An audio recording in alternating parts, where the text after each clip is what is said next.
Shri Sachidananda Sadhguru Sainath Maharaj key జై. ఓం శ్రీ సాయినాథాయ నమః. శ్రీ సాయి సచ్చరిత్రము 48వ అధ్యాయము. భక్తుల ఆపదలు బాపుట. షేవడే సపత్నేకరుల కథలు. ఈ అధ్యాయము ప్రారంభించినప్పుడు ఎవరో హేమాడ్ పంతును బాబా గురువా లేక సద్గురువా అని ప్రశ్నించిరి.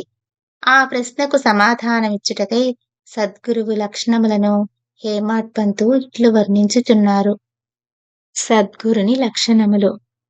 ఎవరు మనకు వేదాంతములను షట్శాస్త్రములను బోధించెదరో, ఎవరు చక్రాంకితము చేసెదరో, ఎవరు ఉచ్ఛ్వాస నిశ్వాసములను బంధించెదరో, ఎవరు బ్రహ్మమును గూర్చి అందముగా నుపన్యసించెదరో, ఎవరు భక్తులకు మంత్రోపదేశము చేసి దానిని పునశ్చరణము చేయుమందురో, ఎవరు తమ వాక్శక్తిచే జీవిత పరమావధిని బోధించగలరో, కాని ఎవరు స్వయముగా ఆత్మ సాక్షాత్కారము పొందలేరో అట్టివారు సద్గురువులు కారు. ఎవరైతే చక్కని సంభాషణల వల్ల మనకు ఇహపర సుఖములందు విరక్తి కలుగ చేసెదరో, ఎవరు ఆత్మ సాక్షాత్కారమునందు మనకు అభిరుచి కలుగునట్లు చేసెదరో, ఎవరైతే ఆత్మ సాక్షాత్కార విషయమున పుస్తక జ్ఞానమే కాక ఆచరణ యందు అనుభవము కూడా పొంది ఉన్నారో అట్టివారు సద్గురువులు. ఆత్మ సాక్షాత్కారమును స్వయముగా పొందని గురువు దానిని శిష్యులకెట్లు ప్రసాదించగలరు? సద్గురువు స్వప్నమందైనను శిష్యుల నుండి సేవను కాని ప్రతిఫలమును కాని ఆశించడు. దానికి బదులుగా శిష్యులకు సేవ చేయదలచును. తాను గొప్పవాడిననియు తన శిష్యుడు తక్కువ వాడనియు భావించడు. సద్గురువు తన శిష్యుని కొడుకువలే ప్రేమించుటయే కాక తనతో సరి సమానముగా చూచును, లేదా పరబ్రహ్మ స్వరూపముగా చూచును.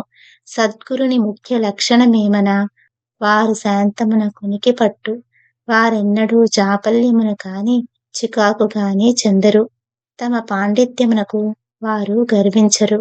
ధనవంతులు, పేదలు, ఘనులు, నీచులు వారికి సమానమే.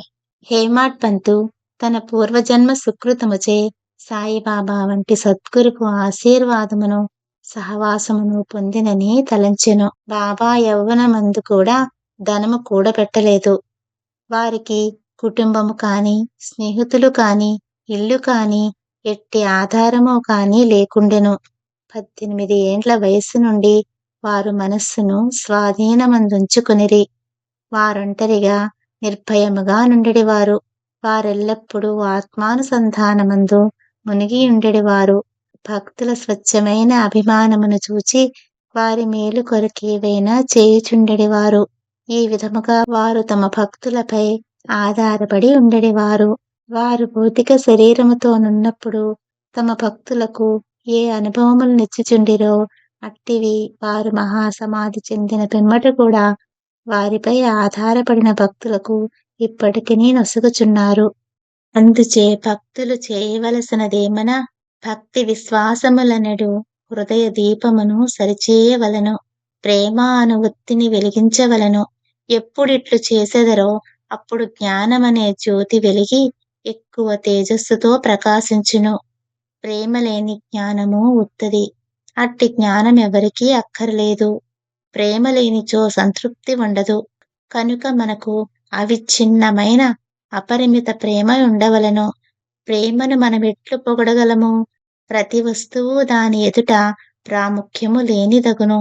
ప్రేమ అనునదే లేని ఎడల చదువుట కాని వినుట కాని నేర్చుకొనుట కాని నిష్ఫలములు. ప్రేమ అనునది వికసించినచో భక్తి, నిర్వామోహము, శాంతి, స్వేచ్ఛలు పూర్తిగా ఒకటి తర్వాత ఇంకొకటి వచ్చును. దేనిని గూర్చి కాని మిక్కిలి చింతించినదే దాని యందు మనకు ప్రేమ కలుగదు. యథార్థమైన కాంక్ష, ఉత్తమమైన భావమున్న చోటనే భగవంతుడు తానై సాక్షాత్కరించును. అదే ప్రేమ, అదే మోక్షమునకు మార్గము. ఈ అధ్యాయములో చెప్పవలసిన ముఖ్య కథను పరిశీలించదము.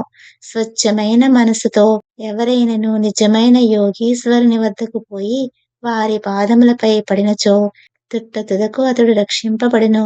ఈ విషయము దిగువ కథ వలన విశదపడును. శేవడే షోలాపూర్ జిల్లా అక్కల్కోట నివాసి సపత్నేకర్ న్యాయ పరీక్షకు చదువుచుండెను. తోటి విద్యార్థి సేవడే అతనితో చేరెను. ఇతర విద్యార్థులు కూడా గుమిగూడి తమ పాఠముల జ్ఞానము సరిగా నున్నది లేనిది చూచుకొనుచుండిరి. ప్రశ్నోత్తరముల వలన శేవడేకు ఏమియూ రానట్లు తోచెను. తక్కిన విద్యార్థులు అతనిని వెక్కిరించిరి. అతడు పరీక్షకు సరిగా చదవలేకపోయినను తన యందు సాయిబాబా కృప ఉండుటచే ఉత్తీర్ణుడగుదునని చెప్పెను. అందుకు సపత్నేకరు ఆశ్చర్యపడెను. సాయిబాబా ఎవరు? వారినేలా అంత పొగుడుచున్నావు అని అడిగెను.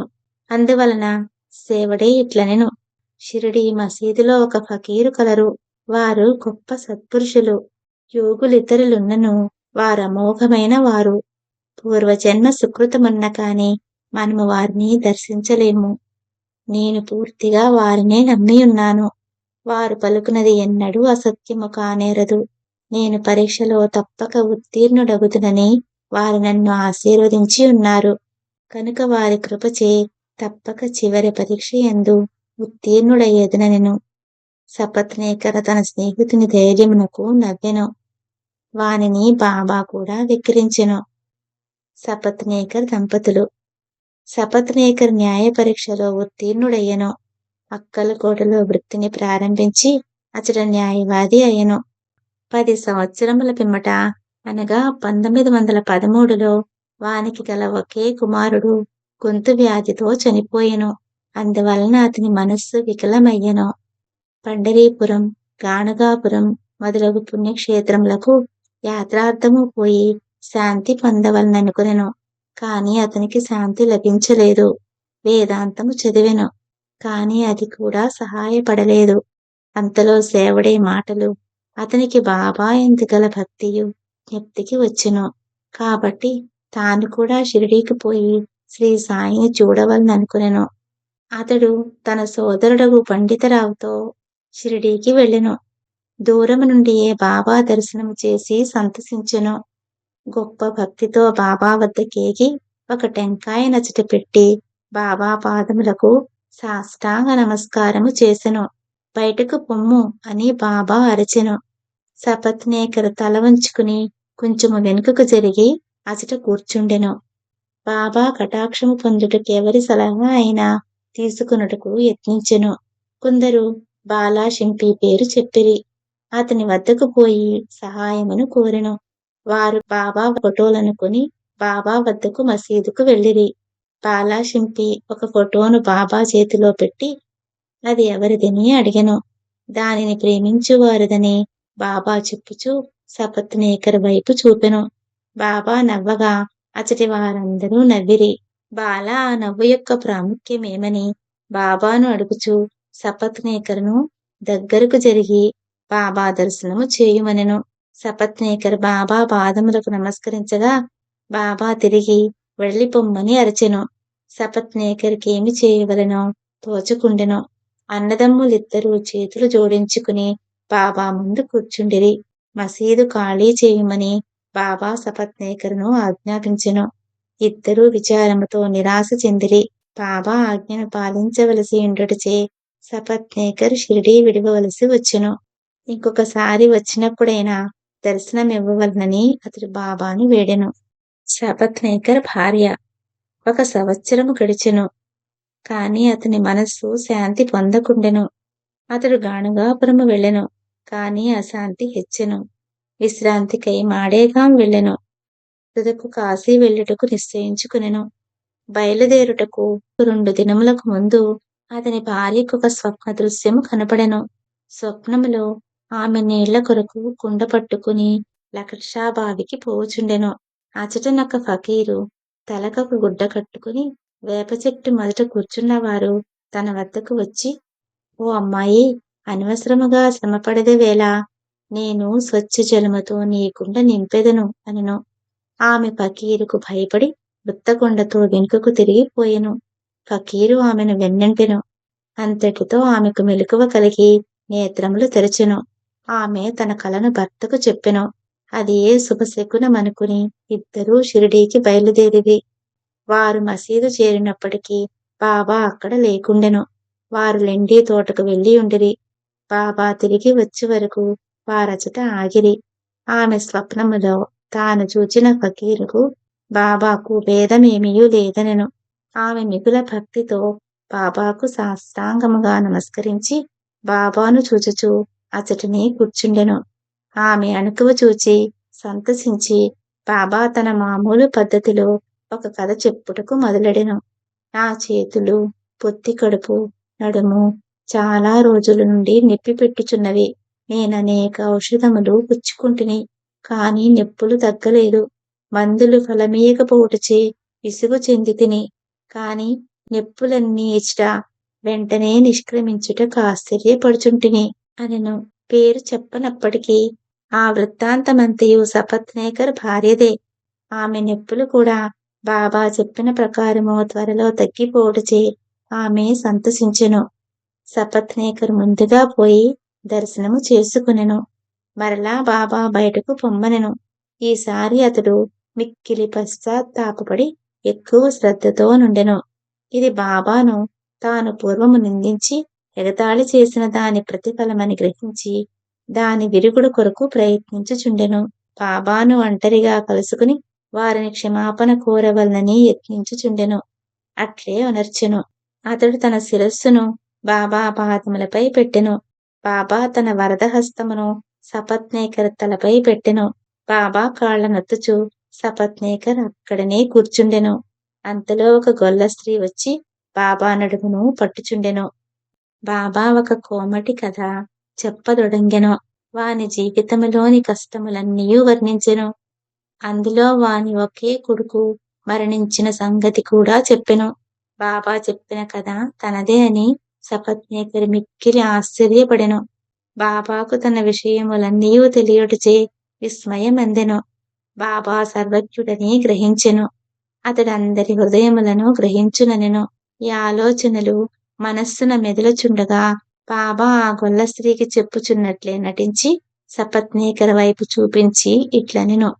వీడు తన కొడుకును నేను చంపితినని నన్ను నిందించుచున్నాడు. నేను లోకుల బిడ్డలను చంపెదనా? ఇతడు మసీదుకు వచ్చి ఏడ్చుచున్నాడేలా? అదే బిడ్డను వీని భార్య గర్భములోనికి మరలా తెచ్చెదను. ఈ మాటలతో బాబా అతని తలపై హస్తముంచి ఓదార్చి ఇట్లనియే, ఈ పాదములు ముదుసలివి, పవిత్రమైనవి. ఇక నీ కష్టములు తీరిపోయినవి. నా యందే నమ్మకముంచుము. నీ మనోభీష్టములు నెరవేరును. సపత్నేకర్ మైమరిచెను. బాబా పాదములను కన్నీటితో తడిపెను. తరువాత తన బసకు పోయెను. సపత్నేకర్ పూజా సామగ్రి నమర్చుకుని నైవేద్యముతో మసీదుకు భార్యతో పోయి ప్రతిరోజు బాబాకు సమర్పించి వారి వద్ద ప్రసాదము పుచ్చుకొనుచుండెడివాడు. ప్రజలు మసీదులో గుమిగూడి ఉండెడివారు. సపత్నేకర్ మాటిమాటికి నమస్కరించుచుండెను. ప్రేమ వినయములతో ఒక్కసారి నమస్కరించిన చాలునని బాబా నుడివెను. ఆనాడు రాత్రి సపత్నేకర్ బాబా చావడి ఉత్సవమును చూచెను. అందు బాబా పాండురంగుని వలె ప్రకాశించెను. ఆ మరుసటి దినం ఇంటికి పోవునప్పుడు బాబాకు మొదట ₹1 దక్షిణ ఇచ్చి తిరిగి అడిగినచో ₹2 లేదనక ఇవ్వవచ్చునని సపత్నేకర్ అనుకొనెను. మసీదుకు పోయి ₹1 దక్షిణనివ్వగా బాబా ఇంకొక రూపాయి కూడా అడిగెను. బాబా వానిని ఆశీర్వదించి ఇట్లనెను. టెంకాయను తీసుకునుము. నీ భార్య చీర కొంగులో పెట్టుము. హాయిగా పొమ్ము. మనస్సునందెట్టి ఆందోళనము ఉంచుకుము. అతడట్లే చేసెను. 1 సంవత్సరములో కొడుకు పుట్టెను. 8 మాసముల శిశువుతో భార్యాభర్తలు షిరిడీకి వచ్చి ఆ శిశువును బాబా పాదములపై పెట్టి ఇట్లు ప్రార్థించిరి. ఓ సాయి, నీ బాకీ నెటుల తీర్చుకొనగలమో మాకు తోచుకున్నది కనుక మీకు సాష్టాంగ నమస్కారము చేయుచుంటిమి. నిస్సహాయులమొకటిచే మమ్ముద్ధరించవలసినది. ఇక మీదట మేము మీ పాదములనే ఆశ్రయించెదముగాక. అనేక ఆలోచనలు, సంగతులు స్వప్నావస్థలోనూ జాగ్రత్తావస్థలోనూ మమ్ముల బాధించును. మా మనస్సులను నీ భజన వైపు మరల్చి మమ్ము రక్షింపుము. ఆ దంపతులు తమ కుమారునకు మురళీధర్ అను పేరు పెట్టిరి. తరువాత భాస్కర్, దినకర్ అను ఇద్దరు జన్మించిరి. బాబా మాటలు వృధా పోవని సపత్నేకర్ దంపతులు గ్రహించిరి. అవి అక్షరాలా జరుగునని కూడా నమ్మిరి.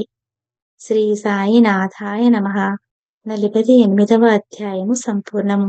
సద్గురు శ్రీ సాయినాథార్పణమస్తు. శుభం భవతు. శ్రీ సచిదానంద సద్గురు సాయినాథ మహారాజ్ కీ జై.